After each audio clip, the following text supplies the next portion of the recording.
Hi there, everyone, and welcome to the Daily Gardener, and thank you for listening. I'm your host, Jennifer Ebling. It's July 25th. Today we remember the founding of a garden that inspired the book Alice in Wonderland. And we'll also learn about the botanist remembered with the Forsythia genus. We'll salute the lake poet who likened plant taxonomy to poetry. And we'll also revisit a diary entry about a garden visitor and a letter from a gardener to her sister. In today's Unearthed Words, we'll feature an excerpt from A July Afternoon by Walt Whitman. And we grow that garden library with a book about the unloved flowers, as they've been referred to, weeds. And then we'll wrap things up with an unforgettable story of flowers and a performance called A Case of Floral Offerings from 1874. But first, let's catch up on some greetings from gardeners from around the world in today's curated news. Well, first up is an email from Priya in Montreal. She sent me pictures of her garden, and her email said, "These are some images from my garden walk today." Priya's garden is a place for relaxation. There's a fernery and a grove of willows. And what I love about Priya's garden is that it proves that you don't need a riot of color for a garden to be beautiful. In fact, there are many designers who believe that you should use restraint and stick to a color scheme in order to avoid having a garden that can look cluttered or weak from a design point. From a visual standpoint, too much variety in color can be overwhelming. Now, in Priya's garden, where the primary color is green, she also doesn't have to worry about transitioning from one garden room into the next. So moving through her garden feels like a very cohesive experience.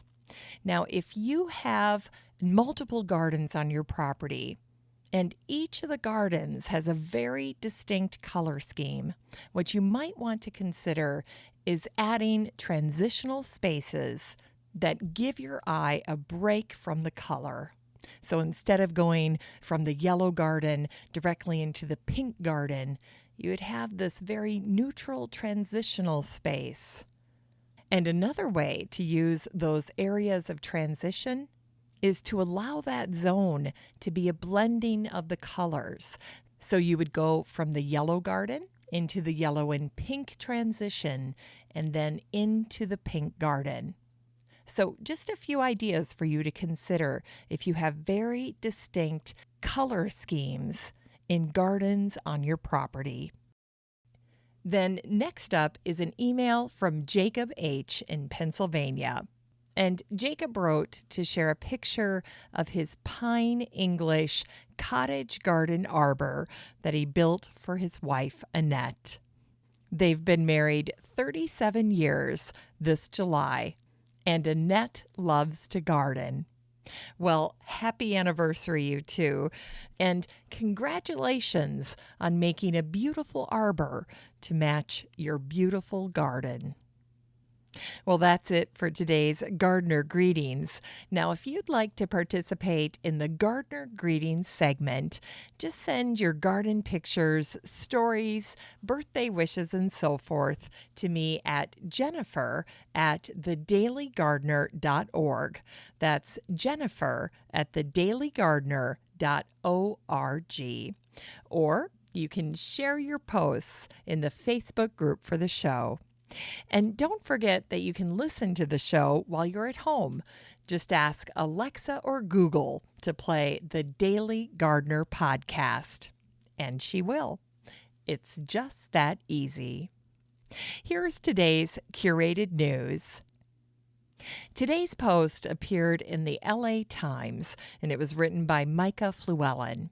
And the title of the post says, "This LA music producer is obsessed with houseplants.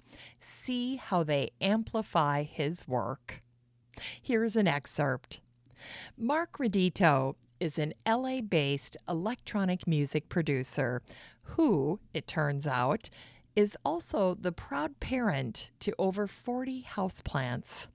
He visually couples his earthy, soothing sound with heavy plant imagery, from short snippets of him tenderly caring for plants to abstract videos of 3D modeled flora. Redito's aesthetic is the seamless marriage between the ambient digital world and a tangible natural ecosystem. And if you check on his Instagram account, you can find short teaser videos of thumping tracks playing over footage of sped up plant growth in gardens, photographs of technology blended with nature, and updates of his own garden developments. Now, we all know the love affair that millennials have with houseplants.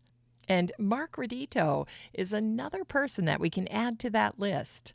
Mark says, "My hope is that when people listen to my work, they would be inspired to go outside and experience nature or start their own garden." In fact, his upcoming album that'll be released this summer is called Natural Habitat, and it's all about that interconnectedness between us and plants. And I love what Mark said in his post. He was asked to give advice to new plant parents. He said, "Ease into it and remember to take it slow. When I started getting into plants, my collection grew from 5 plants to about 30 in a month. As much as I enjoyed having plants and taking care of them, it was a lot of work for one guy to water and tend to 30 plus plants on one Saturday morning." And isn't that the truth? Anyway, I loved this spotlight on Mark Redito. Now, if you'd like to read it for yourself, all you need to do is search for the word music in the Facebook group for the show, and this post will pop up. And here's an original post that I wrote for the blog about Cleome. You know, the other day I had a memory pop up on my Facebook feed, and it was of my daughter's senior picture photo shoot from last summer. Now, when Emma had her pictures taken, of course, I could not resist bringing along some cuttings from the garden so that we could incorporate them into her photo shoot. In fact, for one of the images, I had her hold just one large white Cleome blossom in her hands. It looked like a giant puffball, and it had a very ethereal quality about it. Cleome has a number of wonderful common names. It's been called spider flower, spider plant, pink queen, or my favorite, grandfather's whiskers. And Cleome comes from the southern hemisphere. Think South America. It's native in countries like Paraguay, Argentina, and Brazil. Now, if you use Cleome as a cut flower, just remember that it can get sticky. So keep it in mind if you handle it. Now, I know that there are some gardeners who have no trouble sowing Cleome directly into their gardens, but some gardeners complain that it can be an inconsistent germinator. And I like to sow my Cleome in July since the seeds appreciate intense summer light to get going. And Cleome can get tall, and sometimes it can benefit from staking. I visited a cut flower farm a few years ago, and they supported their Cleome beds with string. So keep that in mind as well. Which leads me to another point. If you have a cutting garden, you're going to want to add Cleome. It's really hard to beat it. The blooms are a show stealer in any arrangement. And Cleome first appeared in gardens in North America, Europe, and England in the early 1800s. Victorian gardeners completely fell in love with the plant, and it became a must-have flower in every cottage garden. Love Cleome. All right, that's it for today's gardening news. Now, if you'd like to check out any of my curated news articles and original blog posts for yourself, you're in luck, because I share all of it with the listener community in the free Facebook group for the show, the Daily Gardener Community. So there's no need to take notes or search for links. The next time you're on Facebook, just search for Daily Gardener Community and request to join. I'd love to meet you in the group. Here's today's brevities. On this day in 1621, the Botanic Garden at Oxford, also known as the Physic Garden, was founded at exactly 2 p.m. It was a Sunday. The Oxford Botanic Garden is the oldest garden in England, and when the garden was founded, its main purpose was to be a medicinal garden. Henry Danvers, the first Earl of Danby, funded the garden by giving Oxford University £250. Unfortunately, the land they purchased was flood-prone. The 5-acre tract was essentially pasture land, and it lined the banks of the River Cherwell. So, to protect the garden from flooding, the ground for the garden was built up. And records show that a Mr. Windiot brought in 4,000 loads of muck and dunge to elevate the area that we now know as the Oxford Botanic Garden. During the founding ceremony, dignitaries of the university walked in a procession from St. Mary's Church to the garden.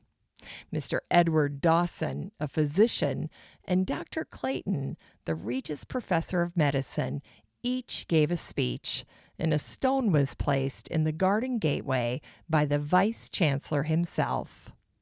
The Oxford Botanic Garden has a fascinating history, and there are at least 2 father-son connections to the garden.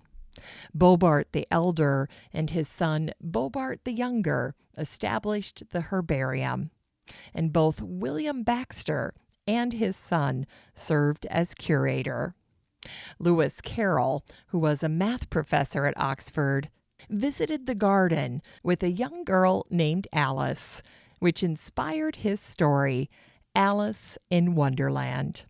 J.R.R. Tolkien also taught at Oxford. He loved the gardens and could be found sitting beneath his favorite tree, an ornamental black pine. In 1941, after the discovery of the Dawn redwood tree, a Dawn redwood seed was planted in the garden. The giant still grows at the Oxford Botanic Garden. And in 2019, Oxford University's gardens, libraries, and museums attracted over 3 million visitors. And the garden and arboretum had a record-setting year with over 200,000 visitors, which was an increase of 23%. Today, the garden is continuing to prepare for its 400th anniversary in 2021. Planting projects and garden redesigns are all being worked on to give visitors a stunning welcome next year. In fact, some of the beds are going through a bit of a time machine. They're being planted just the way they were back in the 1600s, so that visitors can glimpse how the garden looked when it was established 4 centuries ago. And fittingly, today is the birthday of the Scottish botanist William Forsyth, who was born on this day in 1804, and he trained as a gardener at the Oxford Physic Garden. And when he started at Oxford, he was an apprentice to the chief gardener, Philip Miller. By 1771, William took over as the top gardener. William is remembered for building one of the very first rock gardens at Oxford. He brought in over 40 tons of stone that was collected from land around the Tower of London, and he even imported some pieces of lava from Iceland. This idea resulted in a tremendous amount of effort, and unfortunately, the garden didn't turn out. But William also had some notable successes. He was a founding member of the Royal Horticultural Society, and the genus Forsythia was named in his honor by Carl Peter Thunberg. And in case you're wondering, there are several different varieties of Forsythia, which also goes by the common name golden bell. And the Forsythia is a vernal shrub. Vernal shrubs bloom in the spring. And today is the anniversary of the death of the English poet Samuel Taylor Coleridge, who died on this day in 1834. Along with his friend William Wordsworth, Samuel helped found the Romantic movement in England, and he was also a member of a group of poets called the Lake Poets. And as both a poet and a flower lover, Samuel recognized the inherent rhythm of taxonomy, and he likened it to poetry when he said that taxonomy was simply the best words in the best order. In his poem called Youth and Age, Samuel wrote, "Flowers are lovely. Love is flower-like. Friendship is a sheltering tree." And Samuel wrote a 54-line poem about a Mongolian emperor's summer garden at Xanadu.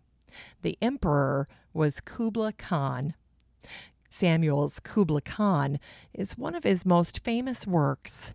In fact, the poem begins by describing Kublai Khan's palace and the garden, contrasted with the setting of an ancient Mongolian forest. And there were gardens bright with sinuous rills, where blossomed many an incense-bearing tree. And here were forests, ancient as the hills, enfolding sunny spots of greenery. And it was Samuel Taylor Coleridge who said, "Summer has set in with its usual severity." And it was on this day in 1938 that the Canadian naturalist Charles Joseph Sariel wrote about sharing his garden with a toad. He wrote, "One particular toad has taken quite a fancy to the wildflower garden. His den is alongside the hepatica plant. There he sits, half buried, and blinks up at me while I shower water on him." And finally, on this day in 1946, the garden writer Elizabeth Lawrence wrote a letter to her sister, and I thought you would enjoy it. She wrote, "Dear Anne, I am going to send to you, as soon as they are ripe, some seeds of Campanula americana, which came to me from one of my delightful farm woman correspondents. I asked Mr. Krippendorf if he knew it, and he said yes, it was his favorite weed. Scatter them as soon as you get them along the drive, along the fence at the foot of the terrace, and on the other side near the tiger lilies. Then in the spring, I will send, or maybe fall, some roots of the daylily Margaret Perry. It will spread all along and bloom with the campanula and the lilies. The campanula is an annual, but it will self-sow, and the combination will make a mass of bloom for 6 weeks or more.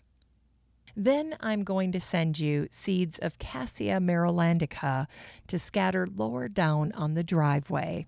And then Elizabeth writes a quote from the book Never Ask the End by Isabel M. Patterson.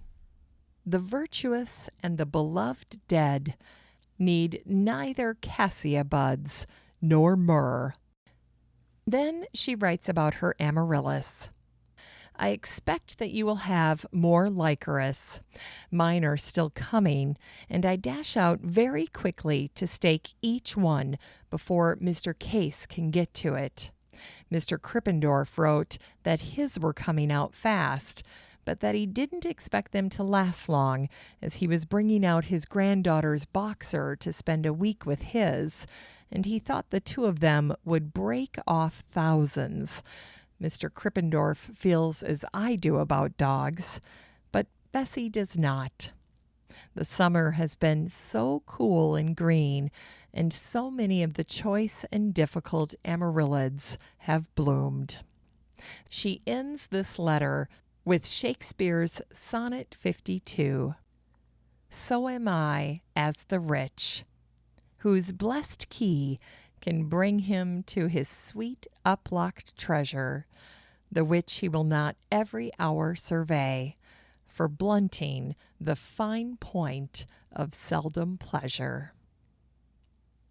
In Unearthed Words, here's an excerpt from A July Afternoon by the Pond by the American poet and father of free verse, Walt Whitman. The fervent heat, but so much more endurable in this pure air, the white and pink pond blossoms with great heart-shaped leaves, the glassy waters of the creek, the banks with dense bushery, and the picturesque beaches and shade and turf.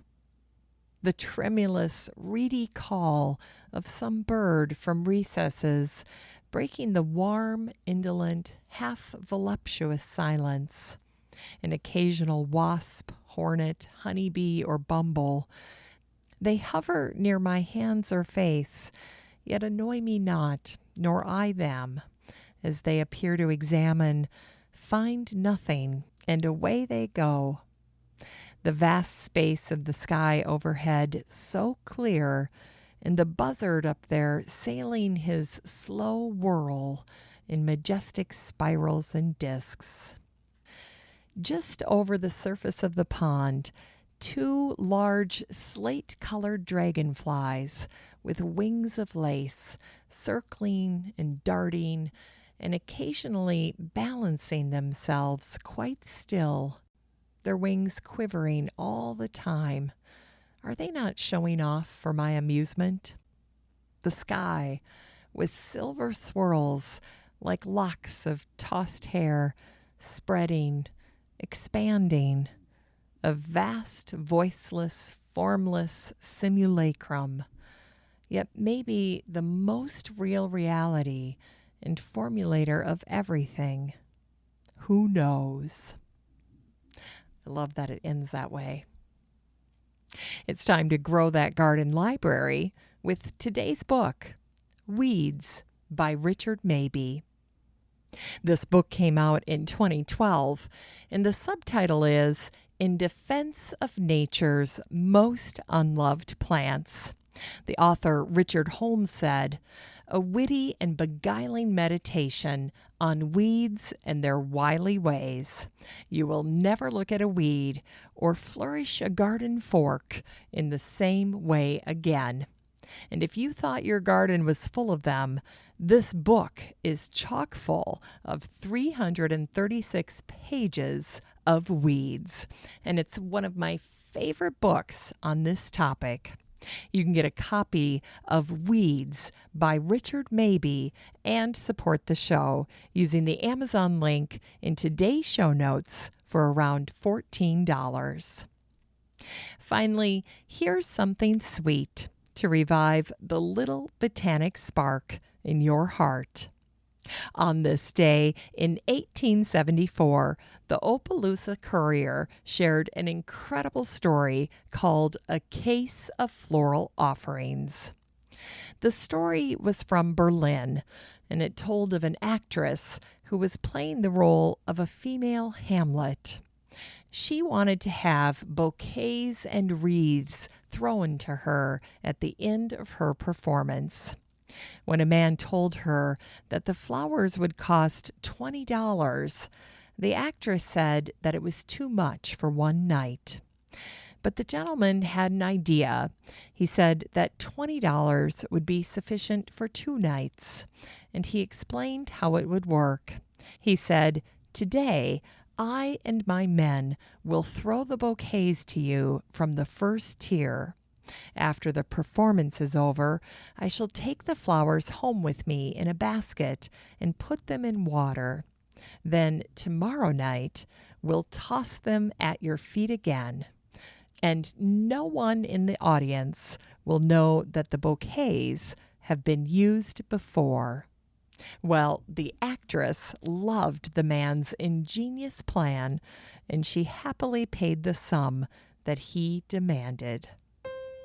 Thanks for listening to The Daily Gardener, and remember, for a happy, healthy life, garden every day. The Daily Gardener is produced in lovely Wyoming, Minnesota with the help of Paige Mance, Brooke Bierbaum, Kiana Rayleigh, Maddie Doyle, Natalie Decker, and Eric Begay. You can find The Daily Gardener on all your favorite social media. You can follow the show on Instagram, and listeners always have a standing invitation to join the free Facebook group for the show. Just search for Daily Gardener Community the next time you're on Facebook and request to join. All the stories and books that are featured on the show can be found over at thedailygardener.org, thedailygardener.org. And while you're there, be sure to sign up for my free Friday newsletter. Last but not least, you can share your own gardener greetings on the show by emailing me at jennifer@thedailygardener.org. I'm your host, Jennifer Ebling, and as always, have a great day in the garden, and we'll see you tomorrow.